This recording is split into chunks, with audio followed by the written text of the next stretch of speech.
Alright guys, if I was going to choose the most challenging style of question, most challenging topic in Chapter C, it would be this one. So 6e multiplying decimals is the topic of this video. Now, when I say the most challenging, if you follow the rules that I'm going to describe, you'll be fine. But it is something that you need to do very carefully, okay? So multiplying decimals, the question might look, something like this, or it might be a problem-solving question in which you've got to work out that this is what you need to do. But the multiplication of one decimal by another, okay? So the total number of decimal places in the question must equal the number of decimal places in the answer, okay? And when I say how many decimal places, I mean how many numbers are after a decimal point. So in this question, we've got 1, 2 is the second number after our decimal point. And then over here, there's another one as well. So in this question, I have 3 numbers that are after a decimal point. Right.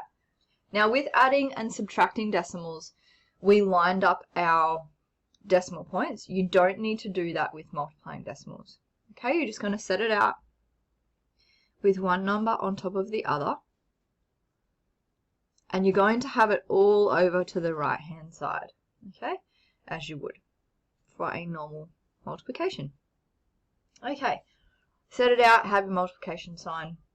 And then before you start, always a good idea to give an estimate, okay? So I've got a 1 and a little bit, 0.2 and a 5.3. So if I was to round that quickly, it'd be a 5 and a 1. And so my answer would be close to a 5, okay? If not a 5, but it is a little bit more than 5 and a bit more than 1, so we might say 5 or 6, okay? So if you get an answer that's like 20 billion, or, even 100 or a 50, either your decimal place is in the wrong spot or you've made an error. Okay, now we just do our normal multiplication, and you'll notice again that my decimal points are not lined up. That's fine, and I haven't put a decimal point in my answer space yet either. Okay, so 2 times 4 is 8, 2 times 3 is 6, 2 times 5 is 10. Okay, so this is where we really need to have our good multiplication skills and our careful setting out and our memory of how to do a 2 or 3 or 4 digit multiplication. Okay, so the next step is to place a 0 down because I'm actually multiplying by a tens now. 1 times 4 is 4. 1 times 3 is 3. 1 times 5 is 5. Okay, and now, as I would normally do with a multiplication of this size, I would add up my two answers. 8 and 0 is 8. 6 and 4 is 10. Carry my 1. That makes that 4 and 6. Okay, and now I go back to my little thing at the start where I talked about how many decimal places are in the question. 1, 2, 3. All right, so that means I'm going to place my decimal point 3 places in from the end here. 1, 2, 3. Okay, and that's going to make my answer 6.408, which is pretty close to my estimate. All right, I'll just come up with another example and we'll go through that again.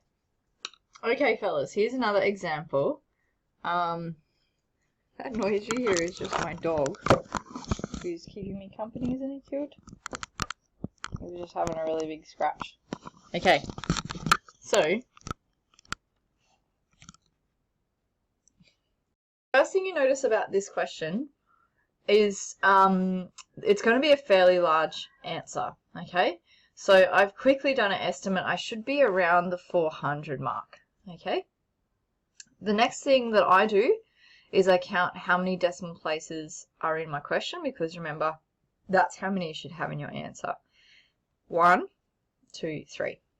Okay, and I always make a little note of that. The next thing you might notice is that my number here has 3 numbers in it, and then this one has 4. So when you're multiplying, it doesn't actually matter what number goes on top or on the bottom, or what order they go in at all. So you can change that around, and we know with our multiplication it's always best to have the large number up the top. Okay, so I'm going to switcheroo that around. And remember, even though I'm lining up my numbers, that's my dog again, I don't need to line up my decimal places. Okay, and that's a multiplication. All right, so now we carefully complete our multiplication. Alrighty, so this one's a pretty large one. I'll do it in red so you can see. Okay, so 3 times 9 is 27. Put my 7 down, carry my 2. 3 times 0 is 0, plus 2 is 2. Line up into places as best you can. Use your grid squares as well. 3 times 8 is 24. Put my 4 down, carry my 2. 3 times 2 is 6, plus 2 is 8. Okay, now at this point I just do a neat little cross through those numbers because I guess I'm going to need to carry some more numbers throughout the rest of this multiplication, so I don't want to get them confused. Okay, now I need to place a 0 down because I'm moving along to the next number, which is technically a 4.0. Now I've got 4 9s are 36. Put my 6 down, carry my 3. 4 times 0 is 0, plus 3 is 3. 4 times 8 is 32. Put my 2 down, carry my 3. 4 times 2 is 8, plus 3 is 11. Okay, cross out the numbers that I've used just now. Do it as neatly as you can. Now I need to put 2 zeros down. So I'm on to my next number again. Luckily it's a 1, so that's really easy. 1 times 9 is 9. 1 times 0 is 0. 1 times 8, 8. 1 times 2, 2. Okay, now I do my addition of all of my parts of my multiplication. And I'm going to go 7, 8, 4 and 3 is 7, plus 9 is 16. Carry my 1. That makes that 11. 1 and 1 is 2 and 8 is 10. Carry my 1 and that makes it 4.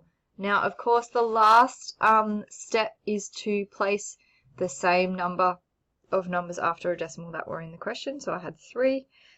So my decimal place is going to go 1, 2, 3 places in. 400, close to my estimate. All done.